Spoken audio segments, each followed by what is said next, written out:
Good morning, everybody out there in Wildcat Nation. It is Monday morning, the start of a brand new week. It's going to be a hot one all day today. We'll look at the weather a little bit later, and dry all week. Maybe some rain towards the end. We sure could use it. We're going to look today first at our verse of the day, John chapter 1, verses 35 through 42.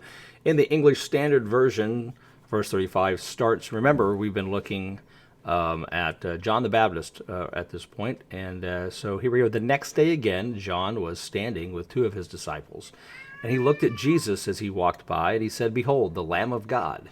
The two disciples heard him say this, and they followed Jesus. Jesus turned and saw them following, and said to them, "What are you seeking?" And they said to him, "Rabbi," which means teacher, "where are you staying?" And he said to them, "Come and you will see." So they came and saw where he was staying, and they stayed with him that day. For it was about the 10th hour. One of the two who heard John speak and followed Jesus was Andrew, Simon Peter's brother. He first found his own brother Simon and said to him, "We have found the Messiah," which means Christ. He brought him to Jesus. Jesus looked at him and said, "You are Simon the son of John. You shall be called Cephas," which means Peter. There's a couple of things in these verses that I think are interesting. First of all, John the Baptist, of course, he had all his own disciples and his own followers that were with him as he was baptizing, as he was proclaiming that Jesus is to come. And in these verses, we see that his disciples were hanging with John, and John says, "Look, there's Jesus, the Lamb of God." And they went and they followed Jesus. And what we don't see from John is, "Hey, wait a minute, you're stealing my disciples." See, John was very clear. This wasn't about him. It was about Jesus. And as we look at Christian leaders today, too often we find them collecting their own disciples and their own followers, when in fact we should be pointing people to Jesus and not just collecting people for our own congregations and that. We see the jealousy that can happen between churches or Christian leaders and things like that. But I think that John gives us the best example when he willingly he points his followers to Jesus, and they go with Jesus, and that is exactly what we should do.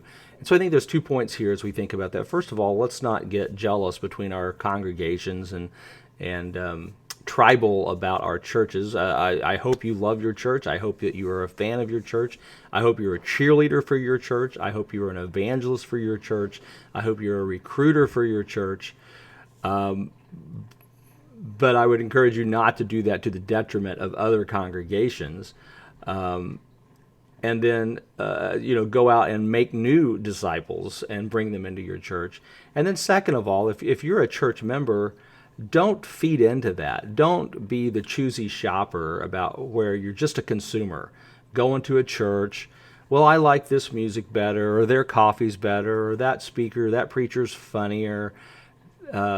It's not about you either. It's about Jesus. And so pick a church that has good doctrine, good teaching, good service, commit to it for the long term, and serve through that church in the long term. Don't contribute to the competition that can arise between churches like this. I think it's also interesting, the first question that they asked Jesus. Jesus says, "What do you want? What are you seeking?" And they just said, "Well, where are you staying?" It was kind of a coy little question. "Well, where are you hanging, Jesus?" And he's like, "Well, come on, and you can see." And so they went with him that way, and that's really it. We have a phrase we use a lot where we talk about the difference between believers and followers is movement. I mean, many people, even the demons, believe true things about Jesus, but they're certainly not followers. And so to really demonstrate true fellowship requires movement. You need to be in motion because our Great Commission is to go. And then it's immediately what they did. One of them, Andrew, went out and he got his brother and he said, "We have found the Messiah." And so this is the first declaration in the book of John, outside of John himself, where somebody says, "This is the Messiah." They've identified Jesus Christ as the Messiah.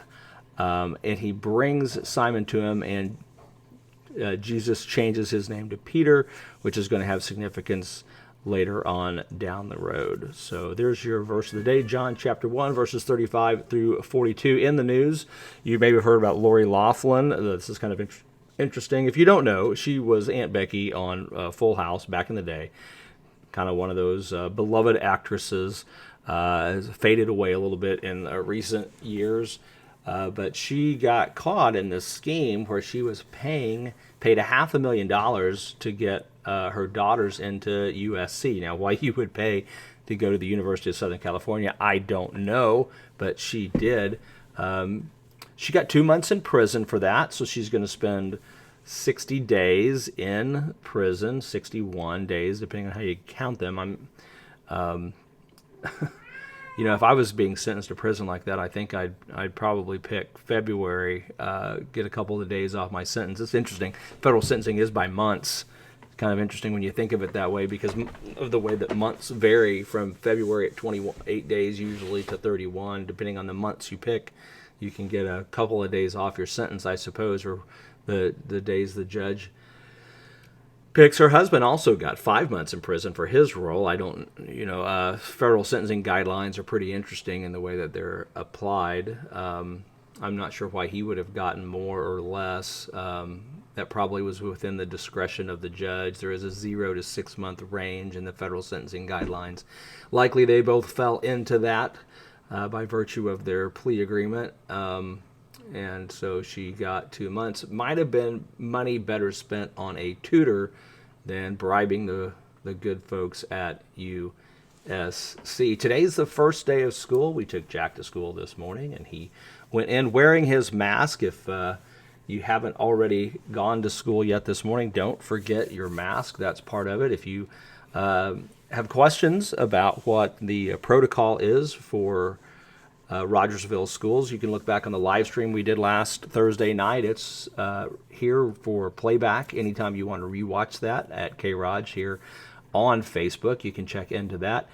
And it's going to be a hot one today for the first day of school. Very, very warm.